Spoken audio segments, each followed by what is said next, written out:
യുവവാണി.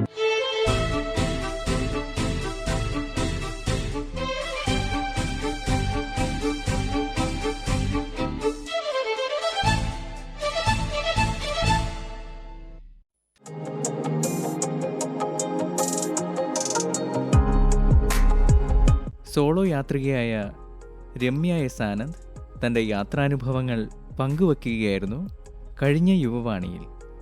ഈ സംഭാഷണം തുടർന്ന് കേൾക്കാം.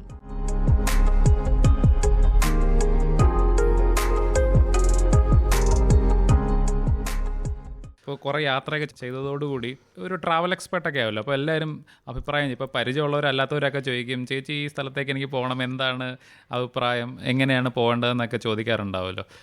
അപ്പോൾ ഒരാൾക്ക് യാത്ര ചെയ്യണം, ഒത്തിരി കാശൊന്നുമില്ല, പക്ഷേ യാത്ര ചെയ്യണമെന്നും അല്ലാത്ത ആഗ്രഹമുണ്ട്. അങ്ങനെയൊക്കെ ആണെങ്കിൽ രമ്യ എങ്ങനെയാണ് അവരോട് പറയുക? എങ്ങനെ നിങ്ങൾ പ്ലാൻ ചെയ്ത് തുടങ്ങണം എന്നാണ് പറയുക? എനിക്കൊരു ദിവസം മിനിമം ഒരു 20-25 മെസ്സേജുകൾ കിട്ടി. ഇന്ന് രാവിലെ ഞാനൊരു 3-4 പേർക്ക് അത് പ്ലാൻ ചെയ്ത് കൊടുത്തിട്ട് വന്നതാണ്. അപ്പം ഞാൻ എപ്പോഴും പറയുന്ന കാര്യം, നിങ്ങളുടെ യാത്രയുടെ ബഡ്ജറ്റ് ആദ്യമേ നിങ്ങൾ പ്ലാൻ ചെയ്യുക. നമുക്ക് മികച്ച ഓപ്ഷൻസ് ഉണ്ട്. കാരണം നിങ്ങളുടെ കയ്യിൽ ലീവ് ഉണ്ടെങ്കിൽ നിങ്ങൾക്ക് ട്രെയിൻ എന്ന് പറയുന്നത് തീർച്ചയായിട്ടും ഒരു നല്ല, കാരണം എത്രയോ മികച്ച രീതിയിൽ നമുക്ക് ആ സ്ഥലത്ത് ഒരല്പം ടൈം കൺസ്യൂമിങ് ആണെങ്കിലും എത്തിച്ചേരാൻ പറ്റും. അപ്പോൾ ട്രെയിൻ ഗതാഗതം എന്ന് പറയുന്നത് തന്നെ നമ്മുടെ യാത്രയുടെ കോസ്റ്റിനെ 3-1 കുറയ്ക്കാൻ പറ്റുന്ന ഒരു ഉഗ്രനൊരു ഓപ്ഷനാണ്. പിന്നീട് എപ്പോഴും നമ്മൾ പുറത്തിപ്പം ഒരുപാട് പേരുടെ അടുത്ത് എനിക്കൊരു വിദേശ രാജ്യം പോകണം, ഒരു 3 മാസം മുമ്പേ നിങ്ങൾ പ്ലാൻ ചെയ്ത് ടിക്കറ്റ് ബുക്ക് ചെയ്യുകയാണെങ്കിൽ ഡെഫിനറ്റ്ലി ആ ടിക്കറ്റിൻ്റെ റേറ്റ് നമ്മളിപ്പോൾ അതുപോലെ ഓഫ് സീസൺസ്, ഞാൻ പല സ്ഥലങ്ങളും ഓഫ് സീസൺ തിരഞ്ഞെടുക്കും. സീസണിൽ എന്തായാലും ഇപ്പോൾ ക്രിസ്മസിന് ലോകത്തെ എല്ലാ നഗരങ്ങളിലും, അതായത് സൗത്ത് ഈസ്റ്റ് ഏഷ്യൻ നഗരങ്ങളെല്ലാം, ക്ലൈമറ്റ് നല്ല നഗരങ്ങളിലെല്ലാവരും മറ്റുള്ള ഈ തണുപ്പ് രാജ്യങ്ങളിൽ നിന്നൂടെ വരുന്ന സമയമാണ്. അപ്പം ഡെഫിനറ്റ്ലി അവിടെ വളരെ എല്ലാത്തിനും വളരെ എക്സ്പെൻസീവ് ആയിരിക്കും. ആ സമയമൊക്കെ നമ്മളൊന്ന് ഓഫ് സീസൺ തിരഞ്ഞെടുത്ത് പോയി കഴിഞ്ഞ് കഴിഞ്ഞാൽ നമുക്ക് അവിടെ എൻജോയ് ചെയ്യുന്ന അതിനൊന്നും വലിയതൊന്നുമില്ല, ഒരു വലിയ വൈബ്രൻസി കിട്ടത്തില്ലെന്നേ ഉള്ളൂ, പക്ഷേ നമുക്ക് സ്ഥലങ്ങളെല്ലാം കാണാൻ പറ്റും. അപ്പോൾ ഇങ്ങനെ ഞാൻ നോക്കും. എനിക്ക് വ്യക്തമായിട്ടൊരു ട്രാവൽ ഫണ്ടുണ്ട്. എൻ്റെ ചെറിയ ചെറിയ ഇഷ്ടങ്ങൾ മാറ്റി വെച്ച് ഞാൻ ആ ഫണ്ടിനെ എപ്പോഴും വളർത്തിക്കൊണ്ടിരിക്കും. അതായത് ഇപ്പം നിങ്ങളുടെ ജോലിയിൽ നിങ്ങൾക്ക് എപ്പോഴും ഒരു ഇൻക്രിമെൻറ്റ്, ഒരു ചെറിയ സാലറി വർധനവുള്ള ചില ബോണസുകളൊക്കെ കിട്ടും. ഇതൊന്നും തന്നെ ഞാൻ എൻ്റെ ഡെയിലി എക്സ്പെൻസിൽ എടുക്കാറില്ല. ഇത് എൻ്റെ ഒരു ടിപ്പാണ്. അപ്പോൾ ഇതെല്ലാം എൻ്റെ ട്രാവൽ ഫണ്ടിൽ പോയിക്കൊണ്ടേയിരിക്കും. അപ്പോൾ ഒരു വാച്ചോ മാലയോ വളയൊക്കെ കണ്ടാൽ കൊതി വരുമെങ്കിലും ഇപ്പം വേണ്ട, അത് തീർച്ചയായിട്ടും. അങ്ങനെ ഒരുപാട് കാര്യങ്ങൾ ഞാൻ ഉപേക്ഷിച്ചിട്ടുണ്ട്. അങ്ങനെ ഒരുപാട് കാര്യങ്ങൾ ഉപേക്ഷിച്ചിട്ടുണ്ട്. കാരണം എൻ്റെ ഏറ്റവും പ്രിയപ്പെട്ട ഇൻട്രസ്റ്റ് യാത്രയാകുമ്പോൾ എനിക്കത് ഉപേക്ഷിക്കുന്നതിൽ ഒരു മികച്ചൊരു ഫോണോ അതൊന്നും എനിക്കങ്ങനെ വലിയ, ഞാൻ പറഞ്ഞില്ലയോ ടിപ്പിക്കൽ ഒരു കേരളീയൻ്റെ കൺസെപ്റ്റ് എന്ന് വെച്ച് കഴിഞ്ഞാൽ ഒരു വലിയ വീട്, അങ്ങനെ അതൊന്നും ഞാൻ പണ്ടേ അങ്ങനെ ഒരു കൺസെപ്റ്റ് എനിക്കില്ലായിരുന്നു. എനിക്ക് ചെറിയ സ്ഥലങ്ങളിൽ വൃത്തിയുള്ള ചെറിയ സ്ഥലങ്ങളാണ് പണ്ട് താല്പര്യം. അപ്പോൾ ഞാനൊരു ചെറിയ അപ്പാർട്ട്മെൻറ്റിലാണ് താമസിക്കുന്നത്. അങ്ങനെ ഓരോ ഇഷ്ടങ്ങളായിരുന്നു. അപ്പോൾ ഇതെല്ലാം തന്നെ നമ്മുടെ ചില സമൂഹം പറഞ്ഞു വെച്ചിരിക്കുന്ന ചില പ്രയോറിറ്റികളെ മാറ്റി ചിന്തിച്ചാൽ നമുക്ക് ഈ യാത്രയ്ക്കുള്ള ഫണ്ട് കണ്ടെത്താം. മുൻഗണനകളെ നിങ്ങൾ തന്നെ ആദ്യം കണ്ടുപിടിക്കണം, ഡിസൈഡ് ചെയ്യുക. നിങ്ങളാണ് തീരുമാനിക്കേണ്ടത്. അത് ആർക്കും യാത്ര ചെയ്യാവുന്ന. ഞാൻ പറഞ്ഞില്ലേ, നമ്മുടെ കൊച്ചിയിൽ തന്നെ നമ്മുടെ മുന്നിൽ തന്നെ ഒരു ദമ്പതികളുണ്ട്, ചായക്കട നടത്തി ലളിതമായ ഫിനാൻഷ്യൽ പ്ലാനാണ് അവരുടെ. എല്ലാ ദിവസവും 300 രൂപയുടെ പ്രോഫിറ്റ് ഉള്ള ചായ വിൽപ്പന. ആ 300 റുപ്പീസ് അവരുടെ ട്രാവൽ ഫണ്ടാണ്. അപ്പോൾ അവർ രണ്ടുപേരും വളരെ അടുത്ത സുഹൃത്തുക്കളായിരുന്നു. അപ്പോൾ അവരെൻ്റെ ഒരു പ്രധാനപ്പെട്ട എനിക്ക് എപ്പോഴും ഞാൻ ലൈഫിൽ എക്സാമ്പിളായിട്ട് കാണുന്നതാണ്. കാരണം ഒരു ചായക്കട നടത്തി അവർക്ക് 50 രാജ്യങ്ങൾ നോക്കേണ്ട അവർ കണ്ടിട്ടുണ്ട്. അപ്പോൾ അത് നമുക്കൊരു വലിയ എക്സാമ്പിളാണ്. അവരുടെ പ്ലാൻ അതാണ്, ലളിതമായ ഫിനാൻഷ്യൽ പ്ലാൻ. അവരതെടുക്കുക, പിന്നെ ബാക്കി അവർ ലോൺ എടുക്കും. എന്നിട്ട് പിന്നെ അടുത്ത കുറേ ദിവസങ്ങൾ ഈ ലോണ് വീട്ടാൻ വേണ്ടി ചായക്കട നടത്തും. മോഹന ചേച്ചി വിജയൻ ചേട്ടനും. മോഹന വിജയൻ ദമ്പതികൾ അവർ ഇതേ സ്റ്റുഡിയോയിൽ ഇവിടെ വെച്ച് VM ഗിരിജ, നമ്മുടെ പ്രിയപ്പെട്ട ഒരു അനൗൺസർ, അവർ ഇൻ്റർവ്യൂ ചെയ്തിട്ടുണ്ട്. അപ്പോൾ അവിടെ തന്നെ വീണ്ടും ഒരു പരാമർശം വരികയാണല്ലോ അവരെ കുറിച്ച് തന്നെ. തീർച്ചയായും. അപ്പോൾ നമ്മളെ അങ്ങനെ പ്രചോദിപ്പിക്കുന്ന ഒത്തിരി ജീവിതങ്ങൾ ചുറ്റുമുണ്ട്. താങ്കൾ നേരത്തെ പറഞ്ഞു, ഇങ്ങനെ നമ്മൾ പ്ലാൻ ചെയ്തിട്ട് മുൻഗണനകൾ കൃത്യമായി ക്രമീകരിച്ചിട്ടാണ് ഈ ഒരു യാത്രയിലേക്ക് പോകുന്നത്. അപ്പോഴും മറ്റു പല ജോലി തിരക്കുകൾ, അങ്ങനെ കുറേ സമയമാണ് പലർക്കും ഈ പ്രശ്നം വരുന്നത്. എങ്ങനെയാണ് ഇതിലെല്ലാം കൂടെ സമയം കണ്ടെത്തുന്നത്? കാരണം ഇപ്പോൾ രമ്യയുടെ ഒരു കാര്യം തന്നെയാണ്, ഒരു ഉദ്യോഗസ്ഥയാണ്, റവന്യൂ ഡിപ്പാർട്ട്മെൻറ്റിൽ ജോലി ചെയ്യുന്നു, അമ്മയാണ്, കുടുംബിനിയാണ്. അപ്പോൾ ഇതെല്ലാം എല്ലാ വിധത്തിലുള്ള പല ഉത്തരവാദിത്തങ്ങളും ഉണ്ടല്ലോ. ഇതിൻ്റെ ഒപ്പം തന്നെ ഒരു കൃത്യമായ സമയത്ത് ഞാൻ യാത്ര ചെയ്തിരിക്കുമെന്ന് ഉറപ്പ് വരുത്തുന്നുണ്ട്, വായനയുണ്ട്. ഇതെല്ലാം കൂടെ എങ്ങനെ മാനേജ് ചെയ്യുന്നു? അത് ഞാൻ സമയം എന്ന് പറയുന്നത് എക്കാലവും നമുക്ക് വിലപ്പെട്ട കാര്യമാണ്. അത് കുട്ടിക്കാലം തൊട്ടേ ഞാൻ സമയത്തിൻ്റെ വിലയെറിഞ്ഞ് ജീവിക്കാറുണ്ട്. കാര്യം ഇതെല്ലാം നമുക്ക് ചെയ്യണമെങ്കിൽ അതിന് കൃത്യമായൊരു അലൊക്കേഷൻ ടൈമിന് വേണം. ഞാൻ എൻ്റെ മകളോടും പറയാറുണ്ട്, നിങ്ങൾ ചിലവാക്കിക്കളയുന്ന പല സമയങ്ങളും ജീവിതത്തിലെ പ്രധാനപ്പെട്ട അച്ചീവ്മെൻറ്റുകൾക്കുള്ള സമയമാണെന്ന് ഞാൻ പറയാറുണ്ട്. അപ്പം എൻ്റെ ഒരു ഇതെന്ന് വെച്ച് കഴിഞ്ഞാൽ ഞാൻ ലീവെന്ന് വെച്ച് കഴിഞ്ഞാൽ എപ്പോഴും ആവശ്യത്തിന് വേണ്ടി മാത്രം എടുക്കുക. എല്ലാ ലീവുകളും ഞാൻ യാത്രയ്ക്ക് വേണ്ടി കൂട്ടി വെക്കും. പിന്നെ ഒരുപാട് ചടങ്ങുകൾ നമ്മുടെ കുടുംബങ്ങളിലെല്ലാം ഉണ്ട്. പലപ്പോഴും ഞാനവിടെ ആബ്സെൻ്റ് ആവാറാണ് പതിവ്. അതെനിക്കൊരു വിഷമത്തോടു കൂടിയാണെങ്കിലും എൻ്റെ ഈ ഒരു പ്രയോറിറ്റി കാരണം ഞാൻ പലപ്പോഴും, പിന്നെ ഞാനൊരു 15 വർഷമായിട്ട് ഓണം ഞാൻ ഒരിക്കലും നാട്ടിൽ ആഘോഷിച്ചിട്ടില്ല. കാരണം ഓണത്തിനാണല്ലോ നമുക്കൊരു ലോങ് ഹോളിഡേ കിട്ടുന്നത്. അപ്പോൾ അതിൻ്റെ കൂടെ കുറച്ച് ക്യാഷ് ലീവുകളെടുത്ത് ഞാൻ എപ്പോഴും യാത്ര ചെയ്യും. അപ്പോൾ അങ്ങനെ ഒരു അങ്ങനെയാണ് എൻ്റെ യാത്രകളുടെ ഒരു ഇത്. നമുക്ക് അനുവദനീയമായ ലീവുകൾ നമുക്ക് കൃത്യമായ കാര്യത്തിന് വേണ്ടി വിനിയോഗിക്കുക. രമ്യയുടെ ഓണം എല്ലാം ഓരോ രാജ്യത്തും വേറെ സംസ്ഥാനങ്ങളിലേക്കൊക്കെ പലപ്പോഴും അങ്ങനെയാണ്. പോയതിൽ വെച്ചിട്ട് ഒത്തിരി നമുക്ക് ഇത്രയും നല്ലൊരു സ്ഥലം ലോകത്ത് വേറെ ഉണ്ടോ എന്ന് തോന്നിയ പല സ്ഥലങ്ങളുണ്ടാവും. അപ്പം അങ്ങനെ തോന്നിയ ഒരു സ്ഥലം, ഒരു സംഭവം എന്തെങ്കിലും? അത് ശരിക്കും പറഞ്ഞു കഴിഞ്ഞാൽ നമ്മൾ എല്ലാവരും പോകാൻ കൊതിക്കുന്ന സ്വിറ്റ്സർലൻഡ് എന്ന് പറയുന്ന അതിൻ്റെ ഗ്രാമങ്ങൾ നമ്മൾ കുട്ടിക്കാലത്ത് ഓരോ ചിത്രങ്ങൾ കണ്ടിട്ടുണ്ടല്ലോ. അപ്പം നമ്മൾ ചിത്രങ്ങൾ മാത്രമല്ല ഉള്ള നമ്മുടെ ഹിന്ദി പാട്ടുകളൊക്കെ കാണുമ്പോൾ നായകനും നായികയൊക്കെ പ്രണയിച്ച് നടക്കുന്നത് ഈ സ്വിറ്റ്സർലൻഡിലെ നമ്മൾ ശരിക്കും തോന്നാറുണ്ട് ഇത്രയും ഗ്രീൻ ഉണ്ടോ, ഈ നദിക്ക് ഈ നീല നിറമാണോ എന്നൊക്കെ നമ്മൾ ചിന്തിക്കുമല്ലോ. ഇതൊക്കെ ശരിക്കും അങ്ങനെ തന്നെയാണ് എന്ന് തോന്നിയൊരു സ്ഥലമാണ്. എങ്ങനെ ക്ലിക്ക് ചെയ്താലും നല്ലൊരു ഫോട്ടോ, എങ്ങനെ ക്ലിക്ക് ചെയ്താലും എവിടെ നമ്മൾ ക്യാമറ വെച്ചാലും അതിൻ്റെ ബാക്ക് ഡ്രോപ്പ് എന്ന് വെച്ച് കഴിഞ്ഞാൽ നമുക്ക് വിശ്വസിക്കാനാവാത്ത അത്രയും സൗന്ദര്യമാണ്. അപ്പം ഞാനൊരു ചെറിയ എക്സാമ്പിൾ പറയാം. ഞാൻ ഈ ഒരു ട്രെയിനിൽ ബേണിലേക്ക് പോയിക്കൊണ്ടിരിക്കുമ്പോൾ ഇപ്പം ഞാൻ എൻ്റെ സഹയാത്രികനായ വില്യം എന്ന് പറഞ്ഞൊരു അപ്പൂപ്പനെ അമ്മമ്മയെ കാണാൻ പോവാണ്. അമ്മമ്മ വർക്ക് ചെയ്യാണ്. അപ്പം ഞാൻ കേരളത്തിലേക്ക് ക്ഷണിച്ചു. ഞാൻ പറഞ്ഞു എൻ്റെ നാട്ടിൽ ഇങ്ങനെ മൂന്നാറൊക്കെ വളരെ സുന്ദരമാണ്. അദ്ദേഹം വിദേശിയാണ്. അദ്ദേഹം സ്വിറ്റ്സർലൻഡിലാണ്. അദ്ദേഹത്തിന് ഈ റൊമാനോഷ് എന്ന് പറഞ്ഞ ലാംഗ്വേജ് അറിയാമോ. പക്ഷേ ഒരു തരം ആംഗ്യ ഭാഷയിൽ കൂടെ ഞങ്ങൾ രണ്ടുപേരും കാര്യം പറഞ്ഞു ഒപ്പിക്കുന്നുണ്ട്. സ്നേഹത്തിൻ്റെ ഒരു യൂണിവേഴ്സൽ ലാംഗ്വേജ് ഉണ്ടല്ലോ. അപ്പോൾ അദ്ദേഹം പറഞ്ഞു ഞാൻ ഇങ്ങനെ കേട്ടിട്ടില്ല പക്ഷേ വരാം എന്ന് പറഞ്ഞിട്ട് അദ്ദേഹത്തിൻ്റെ വീടിൻ്റെ ഒരു ഫോട്ടോ എന്നെ കാണിച്ചു. ഞാൻ നോക്കിയപ്പോൾ ഉണ്ട് ഈ പിന്നെ വീട്ടിലെ ജനലിൻ്റെ ബാക്കിൽ ആൽപ്സാണ്. അപ്പോൾ ഞാൻ എനിക്ക് എനിക്കൊരു ചെറിയ കോംപ്ലക്സ് വന്നു. കാര്യം ഞാൻ ഇത്രയും മനോഹരമായ ഒരു സ്ഥലത്ത് താമസിക്കുന്ന ആളിനെയാണ് ഞാൻ എൻ്റെ നാട് കാണിച്ച് പ്രലോഭിപ്പിച്ചത്. പക്ഷേ അത് കാക്കയ്ക്കും തൻകുഞ്ഞ് പൊൻകുഞ്ഞെന്ന് പറഞ്ഞാൽ നമുക്ക് നമ്മുടെ നാടിനോട് പ്രത്യേക സ്നേഹമാണ്. അപ്പോൾ അവിടെ കാണുമ്പോഴാണ് നമുക്ക് ഇങ്ങനെയുള്ളൊരു സ്ഥലം ഉണ്ടായിരുന്നു. അതുപോലെ തന്നെ എനിക്ക് ഇന്ത്യയിൽ അങ്ങനെയുള്ള സ്ഥലങ്ങളിലൊന്നും തോന്നിയിട്ടുള്ള ഇൻറ്റീരിയർ കാശ്മീരിൻ്റെ ഗ്രാമങ്ങളിൽ കൂടെ ഞാൻ കാറോടിച്ച് പോയിട്ടുണ്ട്. അത് ആ ഒരു 10-12 വർഷം മുമ്പ് അതൊരു വലിയൊരു സാഹസമായിരുന്നു. അന്ന് വലിയ അറിവൊന്നും ഇല്ലാത്തതുകൊണ്ടാണ് അന്ന് ഞാൻ അങ്ങനെ ഓടിച്ചു പോയത്. അപ്പോൾ ഞാൻ പറഞ്ഞു ഞാൻ ഇങ്ങനെ വളരെ മനോഹരമായ സ്ഥലങ്ങളിലൊക്കെ വണ്ടി നിർത്തി ഞാൻ ഹസ്ബൻഡും എൻ്റെ ബ്രദറും വൈഫും ഉണ്ടായിരുന്നു. ഞങ്ങൾ 4 പേരാണ് പോയത്. അപ്പോൾ നമ്മൾ നിർത്തുമ്പം അവിടുത്തെ ഒരു മരത്തിൽ നിന്ന് ഒരു പട്ടാളക്കാരൻ താഴെ ഇറങ്ങി വന്നിട്ട് നമ്മളോട് തോളത്തെട്ടിക്കിട്ട് ഇത്രയും കണ്ടില്ലേ പോയിക്കൊള്ളാൻ പറയാം. കാരണം അപ്പോൾ അവിടെ എല്ലാം ഇങ്ങനെ ഫുൾ അവർ സർവൈലൻസിലാണ് നമ്മൾ. പക്ഷെ അങ്ങനെ കാശ്മീരിൻ്റെ പല സ്ഥലങ്ങളും കാണുമ്പോൾ ഇന്ത്യയിൽ ഇത്രയും സുന്ദരം, കാരണം അനാഘ്രാത കുസുമോ എന്നൊക്കെ നമ്മൾ പറയുമല്ലോ, അങ്ങനത്തെ വെർജിനായിട്ടുള്ള ഗ്രാമങ്ങളാണ്. ഒട്ടും ഒരു പിന്നെ ലിറ്ററിങ്ങോ വലിച്ചെറിയലുകളോ ഒന്നും ഇല്ലാത്ത നിർമ്മലമായ ഗ്രാമങ്ങൾ ഞാൻ കാശ്മീരിൻ്റെ ഉൾനാടൻ കാശ്മീരിൽ കണ്ടിട്ടുണ്ട്. അതെനിക്ക് ശ്രീനഗറിൻ്റെയൊക്കെ വളരെ ഉള്ളിലോട്ട് അതൊരു വലിയ അനുഭവമായിരുന്നു. ഈ 2 സ്ഥലങ്ങളും എന്നെ എപ്പോഴും ഇൻസ്പയർ ചെയ്തിട്ടുണ്ട് വീണ്ടും യാത്രയാണ്. ഇതുപോലെ തന്നെ ആയിരിക്കും നമുക്ക് ഇങ്ങനെ മോശപ്പെട്ട അനുഭവങ്ങളുണ്ടാവും. അപ്പോൾ ഇത് ഇങ്ങനെ അത് വേണ്ടായിരുന്നു, അങ്ങനെ സ്ഥലത്ത് വരണ്ടായിരുന്നു, അങ്ങനെ തോന്നിയ സ്ഥലങ്ങളുണ്ടോ? അല്ലെങ്കിൽ എന്തെങ്കിലും ഒരു കാഴ്ച? ഒരു സഞ്ചാരി എന്ന നിലയിൽ സത്യത്തിൽ ഞാൻ എല്ലാ സ്ഥലങ്ങളെയും മാനിക്കുന്ന ഒരാളാണ്. കാരണം നമുക്ക് പല സ്ഥലങ്ങൾക്കും അതിൻ്റെ ലിമിറ്റേഷൻസ് ഉണ്ട്. ഇക്കണോമിക്കലി വീക്കായിട്ടുള്ള സ്ഥലങ്ങൾ, അപ്പം നമുക്ക് വിഷമം തോന്നുന്ന സ്ഥലങ്ങളുണ്ട്. അപ്പം ഞാൻ കൽക്കട്ട എന്നും എന്നെ വിഷമിപ്പിക്കുന്ന, കൽക്കട്ട ഒരുപാട് കലാകാരന്മാരെ പ്രചോദിപ്പിച്ച സ്ഥലമാണെങ്കിലും കൽക്കട്ട എന്നെ വിഷമിപ്പിക്കുന്ന ഒരു സ്ഥലമാണ്. കാരണം സന്തോഷമില്ലാത്ത ബാല്യങ്ങളുള്ള ഒരു നാട് പോലെ തോന്നി. കാരണം ഇവിടെയും കുഞ്ഞുങ്ങളാണ് ജോലി ചെയ്യുന്നത്. അതെനിക്ക് ഒരിക്കലും വൃത്തിയുമൊക്കെ ഞാൻ അതിനെ എന്താണ് പറയുന്നത്, ഞാൻ ഒരുപക്ഷെ കോപ്പപ്പ് ചെയ്തെന്നിരിക്കും. പക്ഷേ കുഞ്ഞുങ്ങൾ ജോലി ചെയ്യുന്നത് എനിക്കൊരിക്കലും, കുഞ്ഞുങ്ങൾക്ക് നല്ല ബാല്യകാലമില്ലാത്ത ഒരു നാടും മികച്ച സ്ഥലമായിട്ട് എനിക്ക് തോന്നാറില്ല. കാരണം അവർക്ക് അവരുടെ ബാല്യം വേണം. അങ്ങനെയുള്ള കുറേ സ്ഥലങ്ങൾ കണ്ടിട്ടുണ്ട്. കാരണം അവർ അങ്ങേറ്റവും അധ്വാനിക്കുന്ന തീരെ പൊടിക്കുഞ്ഞുങ്ങൾ, അതായത് നമ്മളൊരു 5 വയസ്സൊക്കെ ആയ കുഞ്ഞുങ്ങൾ പോലും മേശയൊക്കെ തുടയ്ക്കുന്ന ഒരു സ്ഥലം ഇപ്പം മാറ്റങ്ങൾ വന്നുകൊണ്ടിരിക്കുകയാണെങ്കിൽ അത് എനിക്ക് ഒട്ടും അക്സെപ്റ്റ് ചെയ്യാൻ പറ്റാതായിട്ടുണ്ട്. മാലിന്യങ്ങളൊക്കെ ഞാൻ മറന്നെന്നിരിക്കാം, പക്ഷേ ഇത് നമുക്ക് മറക്കാൻ പറ്റത്തില്ല. ഒരു സഞ്ചാരി പല യാത്രകളിൽ പോയിക്കൊണ്ടിരിക്കുമ്പോൾ സ്വയം വിമലീകരിക്കപ്പെടുകയാണ്. കാരണം പുതിയ കാഴ്ചകൾ കാണുന്നു, ചില സിസ്റ്റങ്ങളൊക്കെ കാണുമ്പോൾ ഇത് എൻ്റെ നാട്ടിലുണ്ടായിരുന്നെങ്കിൽ എന്നൊക്കെ തോന്നിയിട്ടുണ്ട്.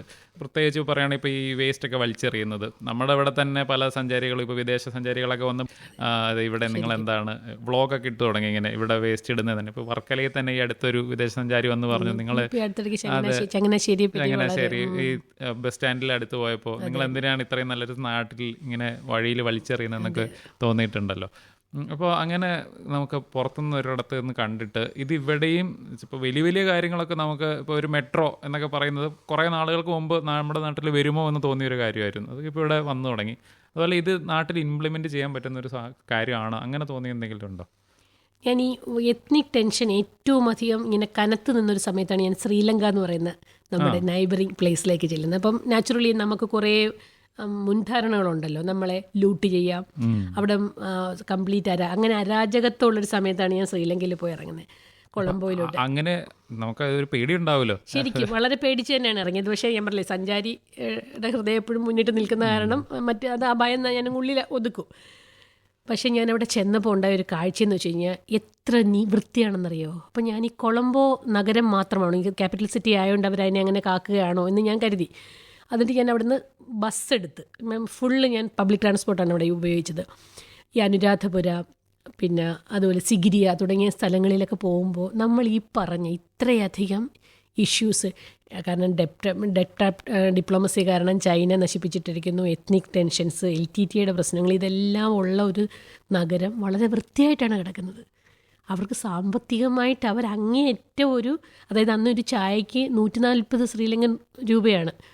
ആ സമയത്താണ് ഞാനവിടെ ചെല്ലുന്നത്. അപ്പം ഞാൻ ആലോചിച്ചത്, ഈ വൃത്തിയെന്ന് പറയുന്നത് ഒരു സംസ്കാരമാണ്, നമ്മുടെ ആറ്റിറ്റ്യൂഡാണ്. വേണമെങ്കിൽ അവർക്ക് എന്തും ചെയ്യാം, കാരണം ഞങ്ങളുടെ നാട് ഫുള്ളായിട്ട് നശിച്ചു, ഇനി ഞങ്ങൾ കുറച്ച് വേസ്റ്റും കൂടെ വലിച്ചെറിയാം എന്നൊക്കെ നമുക്ക് വിചാരിക്കാം. പക്ഷേ ഈ ഗ്രാമങ്ങളിൽ പോലും വൃത്തിയാണ്. അപ്പോൾ നമ്മൾ ചിന്തിക്കേണ്ട ഒരു കാര്യമാണ്, നമ്മുടെ ആറ്റിറ്റ്യൂഡ് മാറ്റേഴ്സ്. നമ്മൾ ഈ വലിച്ചെറിയുന്ന സ്വഭാവം നമ്മൾ മാറ്റാതെ നമ്മുടെ നാട് ഒരിക്കലും നന്നാവത്തില്ല. അല്ലാതെ നമ്മൾ ഗവൺമെൻറ് ഒന്ന് ശരിയാക്കും. ഒരു പൗരൻ്റെ കളക്റ്റീവ് റെസ്പോൺസിബിലിറ്റിയാണ് ക്ലെൻലിനെസ്. ഇപ്പം നമ്മൾ പറഞ്ഞില്ല, ഇപ്പോൾ സ്വിറ്റ്സർലൻഡിലൊക്കെ വെച്ചാൽ ഇതൊക്കെ ഓട്ടോമാറ്റിക്കലി അങ്ങ് വേസ്റ്റ് ബിന്നിലോട്ട് ഈ സാധനം പോകത്തുള്ളൂ. അത് നമ്മുടെ ഉള്ളിൽ വരാതെ നമ്മൾ എന്താ ചെയ്യുന്നത്? ഞാനിപ്പോൾ മൂന്നാറിലൊക്കെ പോകുമ്പോൾ എനിക്ക് വിഷമം തോന്നിച്ചിട്ടുള്ള കാഴ്ചകളാണ്. ഒരു വലിയ ബസ് വന്ന് നിൽക്കുന്നു, വളരെ സന്തോഷത്തോടെ സഞ്ചാരികൾ ഇറങ്ങുന്നു, അവർ കൂട്ടമായിട്ട് കൂടിയിരുന്ന് ആഹാരം കഴിക്കുന്നു. ഒരു 15 മിനിറ്റിനുള്ളിൽ അതൊരു വലിയ കുപ്പക്കൂനയാക്കിയിട്ട് ആ ബസ് അവിടെ നിന്ന് പോകുന്നു.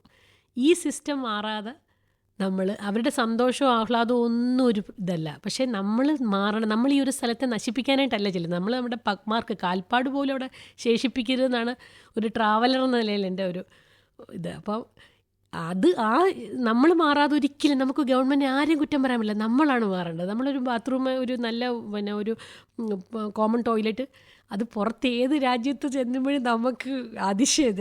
എനിക്ക് ഏറ്റവും അധികം ഞാൻ ഞെട്ടിയിട്ടുള്ളത് വാഷ്റൂംസ് കാണുമ്പോഴാണ്. ഇപ്പോൾ സിംഗപ്പൂരൊക്കെ പോകുമ്പോൾ വാഷ്റൂമിൽ പബ്ലിക് കംഫർട്ട് സ്റ്റേഷൻ എന്നൊക്കെ പറയുന്നത് നിങ്ങൾ കാണണം, വെള്ളച്ചാട്ടമൊക്കെ ഉണ്ട് അകത്തൂടെ. നമുക്ക് അവിടെ അകത്ത് കയറിയിട്ട് ഇവിടെ ഞാൻ ഉദ്ദേശിച്ച കാര്യം തന്നെ ചെയ്യണം. ശരിക്കും പബ്ലിക് കംഫർട്ട് സ്റ്റേഷനകത്തൂടെ വാട്ടർഫോൾസ് ഉള്ള സ്ഥലങ്ങളുണ്ട്. അപ്പം നമുക്ക് ഞെട്ടിപ്പോകും കേട്ടോ അങ്ങനെ. അപ്പോൾ ഇതൊരു ശരിക്കും നമ്മുടെ ഒരു കളക്റ്റീവ് റെസ്പോൺസിബിലിറ്റി ആണെന്നാണ് എനിക്ക് ഏത് കാലവും പറയാനുള്ളത്.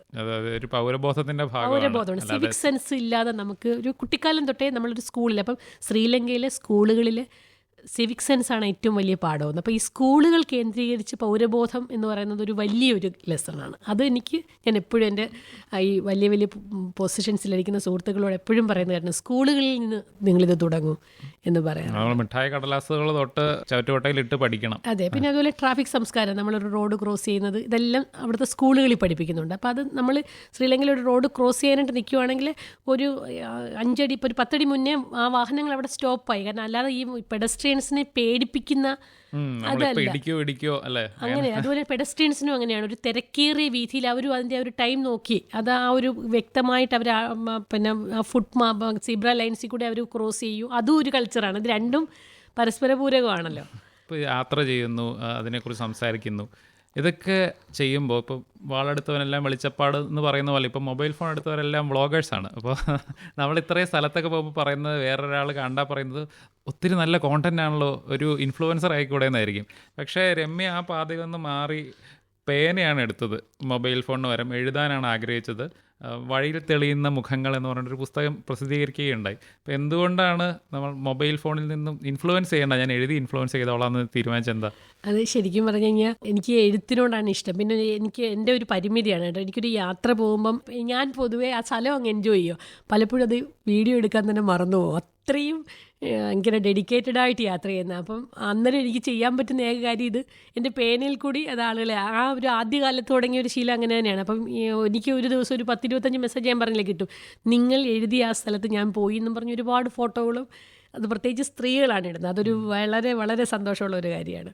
അപ്പോൾ അതാണ് എൻ്റെ സന്തോഷം. പിന്നെ ഞാൻ പറഞ്ഞില്ലേ, നമ്മൾ ഈ ഓരോരുത്തർക്കും ഡിപ്പെൻസ് ഓൺ അവർക്ക് ഈ ഒരു ക്യാമറയുമായിട്ട് നമ്മൾ ഫുൾ ഇത് കറങ്ങുമ്പോൾ നമ്മളിത് കാണുന്നു. സന്തോഷ് സാർ തന്നെ പറഞ്ഞിട്ടുണ്ടല്ലോ, ഞാൻ ഈ സ്ഥലങ്ങളൊന്നും നന്നായിട്ട് കണ്ടിട്ടില്ലെന്ന്. അപ്പോൾ എനിക്ക് ആ ഒരു കഴിവില്ലാത്തതാണെന്നും കൂടെ ആണെന്ന് തോന്നുന്നു പ്രശ്നം. എനിക്ക് അങ്ങനെ അവിടെ നന്നായിട്ട് കണ്ടിട്ട് എഴുതുന്നതാണ് ഇഷ്ടമെന്ന് എനിക്ക് പലപ്പോഴും തോന്നുന്നു. സ്ഥലത്തെ മുഴുകി മുഴുവൻ തീർച്ചയായിട്ടും ഞാൻ ഫുള്ളായിട്ടും അങ്ങനെ മുഴുകി. നമ്മളൊരു പുസ്തകം എഴുതുമ്പോഴും ഇത് ഡോക്യുമെന്റ് ഒക്കെ ചെയ്യണമല്ലോ, കാരണം വീട്ടിൽ വന്ന് ഇത് കൃത്യമായിട്ട് എഡിറ്റ് ചെയ്തൊക്കെയാണ് എഴുതുന്നത്. അപ്പോൾ എങ്ങനെയാ ഒരു സ്ഥലം എത്തുമ്പോൾ അവിടുത്തെ ചരിത്രം, സംസ്കാരമൊക്കെ അതൊക്കെ പഠിച്ചിട്ടാണോ പോകുന്നത്? അതേ വീണ്ടും ഒരു സ്ഥലം കണ്ടിട്ട് അതിന്റെ ബാക്ക് സ്റ്റോറിയൊക്കെ പഠിക്കുമോ? എങ്ങനെ കുറച്ച് പഠിച്ചിട്ട്, ഞാൻ പറഞ്ഞില്ല, എനിക്ക് നല്ലൊരു വായനാശീലം ഉണ്ടായിട്ടുണ്ട്. പല സ്ഥലങ്ങളും എനിക്ക് വളരെ ഹൃദയസ്ഥമായിട്ടാണ് അവിടുത്തെ ഒരു എന്തായിരുന്നു ഹിസ്റ്ററി എന്നും പിന്നീട് അവിടുത്തെ ഒരു ജോഗ്രഫിക്കൽ ഒരു ഇത് അതെല്ലാം ഞാൻ നോക്കാൻ, എത്നിക് കാര്യങ്ങൾ എന്തൊക്കെയാണെന്നൊക്കെ നോക്കി തന്നെയാണ് പോകാറുള്ളത്. അവിടെ എന്ത് ചെയ്താലാണ് പ്രശ്നം ഉണ്ടാവുക ഇതൊക്കെ ഞാൻ നോക്കി വെക്കാറുണ്ട്. ഇപ്പം തന്നെ ഞാൻ പറഞ്ഞില്ലേ, ബാലിയിലെ അമ്പലങ്ങളിൽ നമ്മൾ നമ്മുടെ ഡ്രസ്സ് ഇട്ടിട്ടല്ല, അവിടെ സരോങ് എന്ന് പറയുന്ന ഒരു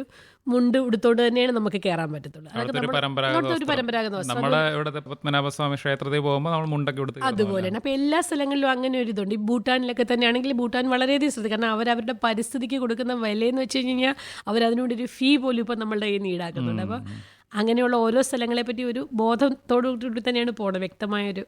ഭൂട്ടാനിൽ പോയി മിഠായി കവർ റോഡിലിട്ട് അത് വലിയ കുറ്റമാണ്. കാരണം അവർ നമ്മൾ പരിസ്ഥിതി എന്ന് വെച്ച് കഴിഞ്ഞാൽ അവർക്ക് അവരുടെ ദൈവമാണ്.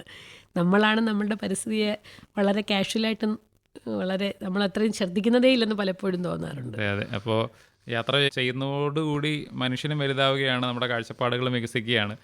ഒരു മിഠായി കടലാസിൽ പോലും ഇത്ര രാഷ്ട്രീയം ഒളിഞ്ഞിരിക്കുന്നുണ്ടെന്നൊക്കെ നമ്മൾ അപ്പോഴായിരിക്കും അറിയുന്നത്, തിരിച്ചറിയുന്നത്. അപ്പോൾ സ്ത്രീ എന്ന നിലയിൽ ഒരു യാത്രിക എന്നറിയപ്പെടുന്നതാണോ താല്പര്യം, അതെയോ എൻ്റെ ഇഷ്ടം ഫോളോ ചെയ്യുന്ന ഒരാൾ എന്ന് അറിയപ്പെടുന്നതാണോ താല്പര്യം? ശരിക്കും ഒരു സ്ത്രീ യാത്രിക എന്നറിയപ്പെടാൻ ഇഷ്ടമാണ്. കാര്യം എൻ്റെ ആ ഒരു ബാഡ്ജ് ഒരുപാട് പേർക്ക് ഒരു പ്രചോദനമായെന്ന് അവർ എഴുതി അറിയിക്കുമ്പോഴാണ്, അത് ഒരു മെസ്സേജിൽ കൂടെയും ഫോണിൽ കൂടെയും പറയുന്ന ഒരു വലിയ സന്തോഷമുള്ള കാര്യമാണ്. അപ്പോൾ അതാണ് ശരിക്കും ഞാൻ പറഞ്ഞില്ല, ഞാൻ യാത്ര കവിതകളൊക്കെ എഴുതിക്കൊണ്ടിരുന്ന ആളായിരുന്നു. സഞ്ചാരത്തിൻ്റെ ഒരു സാഹിത്യത്തിലേക്ക് തിരിയാനുള്ള പ്രധാന കാരണം നിങ്ങൾ എഴുതിയ സ്ഥലത്ത് ഞാൻ നിൽക്കുന്നു എന്നുള്ള ഒരുപാട് മെസ്സേജുകൾ. അത് എപ്പോഴും ഞാൻ ഇങ്ങനെ നിധി പോലെ എന്നോട് ചോദിക്കാറുണ്ട്, ഇതിൽ നിങ്ങൾക്ക് എന്താണ് സന്തോഷം, വരുമാനം? ഞാൻ പറഞ്ഞു, ഒരു വരുമാനമില്ല, ഇതാണ് എൻ്റെ സന്തോഷം. ഈ മെസ്സേജുകൾ കാരണം വളരെ അടിച്ചമർത്തപ്പെട്ട ജീവിത സാഹചര്യങ്ങളിൽ ജീവിച്ച സ്ത്രീകൾ പോലും വളരെ സന്തോഷത്തോടുകൂടി ചിറക് വിരുത്തി യാത്ര ചെയ്യുന്ന കാഴ്ചയാണ് എനിക്ക് തോന്നുന്നു ലോകത്തെ മനോഹരമായ കാഴ്ചകളിലൊന്ന്. അപ്പോൾ അങ്ങനെ ഒത്തിരിയധികം ജീവിതങ്ങളിലേക്ക് ചിരിയും സന്തോഷവും യാത്രയുടെ വെളിച്ചവും എത്തിക്കാൻ രമ്യ എസ് ആനന്ദ് എന്ന യാത്രയ്ക്ക് കഴിയട്ടെ. അപ്പോൾ ഇനി എഴുതൂ, ഇനിയും യാത്രകൾ ചെയ്യൂ. എന്തായാലും ലണ്ടൻ യാത്ര ഉടനെ തന്നെ സഫലമാവട്ടെ എന്ന് ആശംസിച്ചുകൊണ്ട് യുവവാണിയോട് ഇത്ര നേരം സംസാരിച്ചതിന് ഒത്തിരി നന്ദി.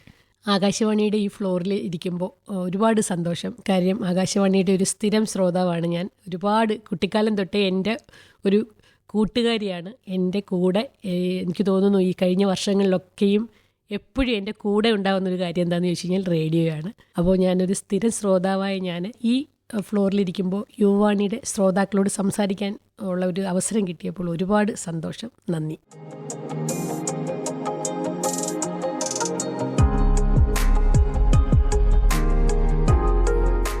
ശ്രോതാക്കൾ ഇതുവരെ കേട്ടത് രമ്യയുടെ യാത്രകൾ. സോളോ യാത്രികയായ രമ്യ എസ് ആനന്ദുമായുള്ള അഭിമുഖം. നിർവഹണം റിയാസ് കളപ്പുരയിൽ. സഹകരണം അരുൺ സി പ്രകാശ്.